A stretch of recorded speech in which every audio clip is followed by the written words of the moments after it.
Bismillahirrahmanirrahim. Bonjour à tous mes chers élèves de 3e AS, ce cours est destiné à vous.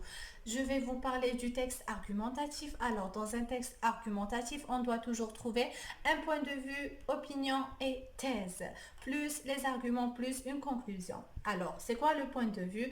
L'auteur peut être pour ou contre une idée, d'accord? Alors, s'il est pour, on dit il fait un plaidoyer. S'il est contre, on dit il fait un réquisitoire. Pour les arguments nous aident à convaincre, d'accord? Nous aident à convaincre. Alors, j'ai d'abord, ensuite, enfin. C'est quoi d'abord, ensuite, enfin? C'est des articulateurs logiques. Les articulateurs logiques nous aident à organiser les arguments. Ça veut dire, d'abord, on le met pour exprimer le premier argument. Ensuite, ou bien deuxièmement, pour le deuxième argument. Enfin, ou bien finalement, en conclusion, pour le troisième argument. Et dans un texte argumentatif, on a toujours la conclusion. J'ai bien dit, dans un texte argumentatif, on a toujours la conclusion. Donc, le point de vue ou bien la thèse, puis les arguments, puis la conclusion. Bien, c'est la fin. Alors, je vous pose une question. D'accord?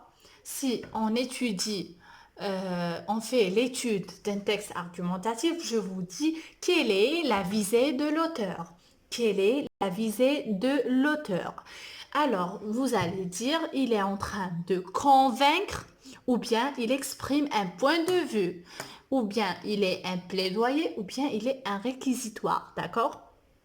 J'ai bien dit les articulateurs logiques d'abord, ensuite, enfin, finalement, deuxièmement, ok.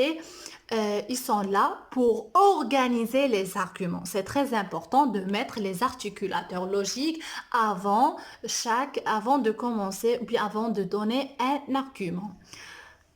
Pour les temps verbaux qu'on utilise dans un texte argumentatif ou bien qu'on trouve dans un texte argumentatif, on a le présent de l'indicatif ou bien le conditionnel, l'hypothèse. D'accord.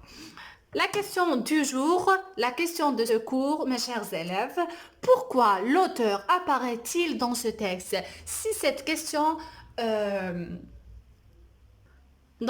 j'ai bien dit que si cette question sera posée dans votre bac de cette année, pourquoi l'auteur apparaît-il dans ce texte argumentatif? Bien sûr, si le texte est argumentatif, vous allez répondre, il est en train de convaincre les lecteurs, plaider ou bien dénoncer. D'accord? Il est en train de convaincre. Le texte argumentatif est là pour vous convaincre, pour convaincre vos parents, vos amis, vos profs, n'importe qui. Vous êtes là pour convaincre quelqu'un par des arguments, ou bien vous êtes pour cette idée, ou bien contre, d'accord? Alors, mes chers élèves de 3e AS, ce cours est terminé.